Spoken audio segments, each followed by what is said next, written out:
अस्सलाम वालेकुम काशकार भाइयों, कैसे हैं। उम्मीद है कि आप सब लोग खैरियत से होंगे। आप सब जानते हैं गंदम की जो कटाइयाँ हैं वो अब स्टार्ट होने शुरू हो चुकी हैं। सिंध के अंदर जो गंदम की कटाई है वो बहुत ज़्यादा शुरू हो चुकी है, लेकिन पंजाब के अंदर मिड अप्रैल के बाद जो गंदम की कटाई है वो स्टार्ट हो जाएगी। और इसके बाद एक बहुत बड़ा रकबा जो है वो गंदम की कटाई के बाद फारिग होता है। और बहुत से काशकार भाई इस वक्त सोच रहे होते हैं कि हमें कौन सी फसल जो है वो आगे काश्त करनी चाहिए जिससे हम लोग ज़्यादा फ़ायदा उठा सकें।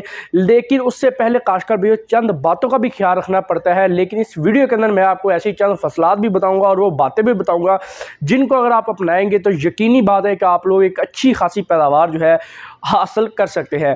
तो पैदावार को किस तरह हासिल करनी है, वो फसलात किस तरह लगानी है, वो फसलात है कौन सी, वो बातें कौन सी हैं, वो सारी की सारी इस वीडियो के अंदर हम कर ले होंगे। काशकर भाइयों, मैं हूं उस्मान अशरफ और आप देख रहे हैं अपना किसान पाकिस्तान यूट्यूब चैनल। काशकर भाइयों, सबसे पहली बात हम लोग करें कि जब हमारी ज़मीन गंदम के बाद फारिग हो जाएगी, उसके अंदर सबसे पहला जो काम हमने करना है वो इंसेक्ट नेट है। इंसेक्ट नेट के अंदर हमने अपनी जो फसलात हैं उसको लगाना है।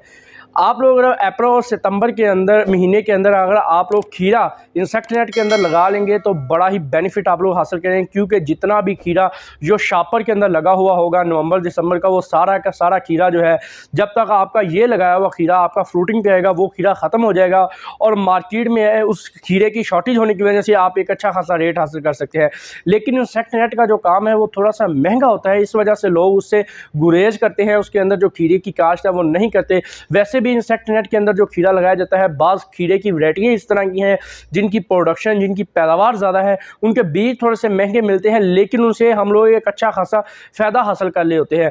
लेकिन खासकर भी आप अगर इंसेक्ट नेट लगाने की सोच रहे हैं तो आपको चाहिए कि आप कम से कम रकबे पे इंसेक्ट नेट की जो काश्त है वो ज़रूर करें। अगर आप एक बार इंसेक्ट नेट के अंदर चीज़ को लगा लेंगे और वो जो इंसेक्ट नेट जिसके अंदर आपने चीज़ को लगाया होगा वो आपका ख़राब नहीं होता, बल्कि अगर आप उसको सही तरीके से इस्तेमाल करें वो आपका 2 से 3 साल तक इंसेक्ट नेट जो है वो चलता रहेगा। उसके अंदर आप खीरा लगाएं, उसके बाद करेला लगाएं, टमाटर लगाएं, मिर्च लगाएं, जो चीज़ भी आप लगाना चाहें इंसेक्ट नेट के अंदर आप लगा सकते हैं। लेकिन कुछ काश्तकार भाइयों के ख्यालात हैं कि जो इंसेक्ट नेट है वो होता क्या है, तो इसके ऊपर मुकम्मल डिटेल से वीडियो है मेरे, उसका जो लिंक है नीचे आपको मिल जाएगा, आप जाके वो देख सकते हैं। लेकिन इस वीडियो के अंदर आपको बताता चलूँ जो इंसेक्ट नेट है काशकर भाइयों, कुछ काशकर भाई तो ये समझते हैं कि वो छांव देने के लिए इस्तेमाल किया जाता है गर्मियों के अंदर।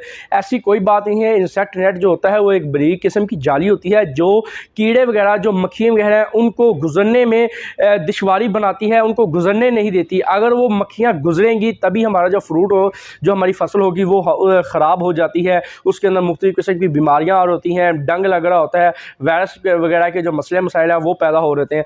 अगर इंसेक्ट नेट अगर हम लगा रहे हैं तो इस तरह के जितने भी मसले मसाइल होते हैं वो देखने को नहीं मिलते। तो ये होता है इंसेक्ट नेट के अंदर चीज़ और इंसेक्ट नेट।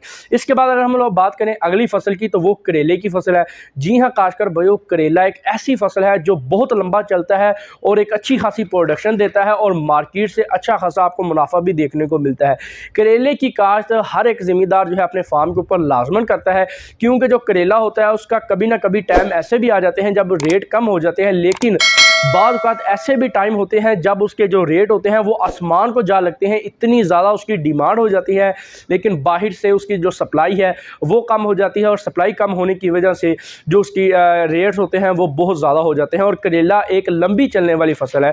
अगर आपको करेले को लंबा चलाना है, उससे ज़्यादा पैदावार हासिल करनी है, तो उसके लिए आपने काम ये करना है कि उसको आपने जाल पे लगाना है। अगर आप उसको जाल पे नहीं लगाएंगे, बेडों पे ही उसकी बेलें रहने देंगे, वैसे ही उस ज़मीन पे ही उसकी बेलें रहने देंगे, तो आप उसको ना तो लंबा चला पाएंगे, ना ही कभी उससे आप एक अच्छी खासी पैदावार हासिल कर लेंगे, बल्कि आपको उसके अंदर इंतहा से ज़्यादा आपको मसले मसाइल जो हैं वो देखने को मिलेंगे। आप उससे कभी भी अच्छी पैदावार हासिल नहीं कर पाएंगे। करेले से लंबा चलाना, एक अच्छी पैदावार हासिल करने का सिर्फ एक वह तरीका है कि आप उसको लंबा चलाएँ, अरसे तक चलाएँ, तभी आपको उसका ज़्यादा प्रॉफिट मिलता है। उसके अंदर बाज़ तरीक़े ऐसी भी लगती हैं जिसके अंदर आपको बहुत ज़्यादा प्रॉफिट मिलेगा, बात तरीके ऐसी होंगी जिनके अंदर आपको जो प्रॉफिट है वो बहुत कम मिलेगा। तो ये उसके अंदर जो मसले मसाइल हैं वो होते हैं। लेकिन सबसे बेहतरीन हाल यही है कि करेला अगर आप लगाएं तो सिर्फ और सिर्फ जाल पे लगाएं। वैसे करेला लगाने की कोई भी ज़रूरत नहीं है। जाल पे करेला लगाने की जो टोटल ख़र्चा एक बार आपको करना पड़ेगा तकरीबन लाख के करीब ख़र्चा फ़ी करा जाता है, बांसों वगैरह का, उसके बाद जाल वगैरह का, बीज वगैरह का, ये खर्चा मिला के 1 लाख के करीब जो आपका ख़र्चा है वो हो जाएगा। या इससे थोड़ा सा ज़्यादा या थोड़ा सा कम हो जाएगा। ये 2 फसलें हो गई। इसके बाद अगर हम बात करें अगली फसल की, ये तो है महंगी चीज़ें। इसके बाद अगर हम बात करें थोड़ी सी सस्ती चीज़ें, जो ये काश्तकार भाई ये 2 चीज़ें नहीं लगाना चाहते, वो इस तरफ आ सकते हैं कि भिंडी की काश्त कर लें। जी हाँ काश्तकार भाई, भिंडी की काश्त बहुत ज़्यादा बेहतरीन काश्त है। अगर आप उसको कर लेंगे, उसकी पैदावार बहुत ज़्यादा है, लेकिन उसकी चुनाइयाँ मुश्किल हो जाती हैं, उसके ऊपर कंड वगैरह आ जाती है। उसको तेज़ धूप के अंदर 12 बजे, 2 बजे, 3 बजे हम उसकी चुनाइयाँ नहीं कर पाते, क्योंकि उसके तो ऊपर जो कंड है वो बहुत ज़्यादा मसले मसाइल बनाती है लेबर के अंदर। वो सिर्फ मेहनत मांगती है। अगर आप भिंडी के ऊपर मेहनत कर सकते हैं तो काश्तकार भाइयों यकीनी बात है कि अगर आप उससे फ़ायदा भी हासिल करेंगे, प्रॉफिट भी हासिल करेंगे, पैदावार भी हासिल करेंगे। अगर आप उस पर मेहनत नहीं कर पाएंगे तो आप उससे ना तो पैदावार हासिल कर पाएंगे, ना ही प्रॉफिट हासिल कर पाएंगे। तो भिंडी एक ऐसी वाहिद फसल है जो मेहनत मांगती है। जितनी ज़्यादा उसके ऊपर मेहनत करेंगे उतनी ही अच्छी आप उससे पैदावार भी हासिल करेंगे। अगर आप उसके ऊपर मेहनत कम करेंगे तो उससे पैदावार भी आप लोग कम हासिल करेंगे, प्रॉफिट भी कम हासिल करेंगे। ये है भिंडी। भिंडी को आपने इस तरीके से काश्त करना है। भिंडी की जो आप लोग हाइब्रिड इकसाम है उनको काश्त करें। उनके अंदर जो उसकी जो चुनाइयों के अंदर मसाइल पैदा करती है, कंड वगैरह, वो बहुत कम होती है हाइब्रिड इकसाम के अंदर। हाइब्रिड इकसाम कौन सी काश्त करें, उसके ऊपर मुकम्मल वीडियो है, वो आप लोग जाके देख सकते हैं। नीचे आपको लिंक जो है वो मिल जाएगा। बीज के हवाले से अगर आप पूछना चाहें तो मेरे नंबर पे आप रब्ता करके आप मुझसे बीज के हवाले से भी पूछ सकते हैं। इसके बाद काश्तकार भाई जो भिंडी है उसकी चुनाइयाँ जो है वो कोशिश करें कि सुबह की टाइम अगर आप करेंगे तो ज़्यादा बेहतर रहेगा। उस वक्त जो उसकी कंड वगैरह होती है वो ज़्यादा मसले मसाइल नहीं बनाती। दोपहर में अगर उस चुनाइयाँ करेंगे तो ज़्यादा मसले होते हैं उससे। इसके बाद जो अगला काम आ जाता है वो बैंगन। जी हाँ काश्तकार भाई, बैंगन भी एक ऐसी फसल है जिसकी पैदावार इंतहा से ज़्यादा है।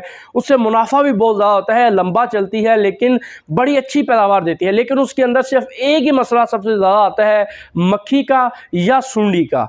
जी हाँ काश्तकार भाइयों, ये मसला बैंगन के अंदर बहुत ज़्यादा है। हर दूसरे तीसरे दिन आपको उसके ऊपर स्प्रे करनी पड़ेगी, ख़ास तौर पे जब बारिश हो उसके बाद स्प्रे फ़ौरन करनी पड़ेगी। नहीं तो जितना भी हमारा फ्रूट होता है वो सारे का सारा डंग की वजह से ख़राब हो जाता है, टेढ़ा मेढ़ा हो जाता है, या उसके अंदर सुंडी बन जाती है। अगर एक दफ़ा जो सुंडी है वो उसके तने के अंदर चली जाए तो उसको कंट्रोल करना इंतहा से मुश्किल हो जाता है। बाद औक़ात ऐसे भी मैंने काश्तकार भाई देखे हैं जिन्होंने बैंगन की काश्त तो की है, लेकिन उससे 1 किलो भी बैंगन का जो फ्रूट है वो हासिल नहीं कर सके। इतना ज़्यादा शदीद किस्म का उसके ऊपर वाइट फ्लाई या फ्रूट फ्लाई इतना ज़्यादा हमला करती है शदीद किस्म का, जिसकी वजह से वो पूरी की पूरी फसल तबाह हो जाती है, ख़त्म हो जाती है। उसको सारी को हल मार के ज़ाया करना पड़ता है। अगर आप लोग बैंगन की काश्त करना चाहते हैं तो अभी चंद रोज़ के बाद जो इसकी पनीरियाँ हैं वो लगना स्टार्ट हो जाएंगी और 20 दिन के अंदर इसकी जो पनीरी है वो तैयार हो जाती है। उसको आगे आप ट्रांसप्लांट करें और बैंगन की जो काश्त है वो आप कर लें। लेकिन बैंगन की काश्त करने से पहले आपको ये चंद बातों का ख्याल रखना है कि इसके ऊपर स्प्रे बहुत ज़्यादा होंगी, हर दूसरे तीसरे दिन स्प्रे करनी पड़ेगी। इसकी पैदावार बहुत ज़्यादा होती है। अगर आप मक्खी वगैरह को कंट्रोल कर लेंगे तो आप इससे अच्छी खासी पैदावार हासिल कर पाएंगे। अगर आप मक्खी वगैरह को कंट्रोल नहीं कर सकेंगे तो आप कभी भी इससे अच्छी खासी पैदावार जो है आप लोग हासिल नहीं कर सकते।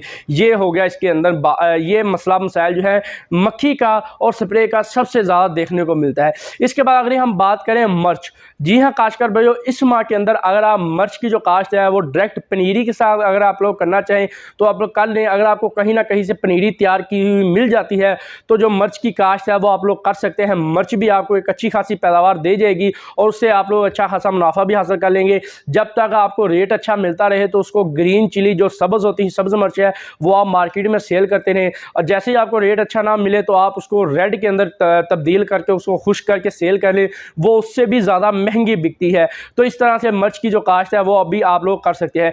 लेकिन काश्तकार भी एक बात का आपने ख्याल रखना है कि जितनी ज़्यादा मेहनत आप गर्मी की सब्जियात के ऊपर कर लेंगे उतना ज़्यादा आप मुनाफा हासिल कर लेंगे। गर्मी के अंदर सब्जियात की जो पैदावार है वो बहुत ज़्यादा है बनिस्बत सर्दी की सब्जियात से, क्योंकि गर्मी के अंदर जो इसकी पैदावार है वो बहुत ज़्यादा होती है। लेकिन गर्मी के अंदर ही इंसेक्ट का हमला जो है वो बहुत ज़्यादा शदीद किस्म का होता है।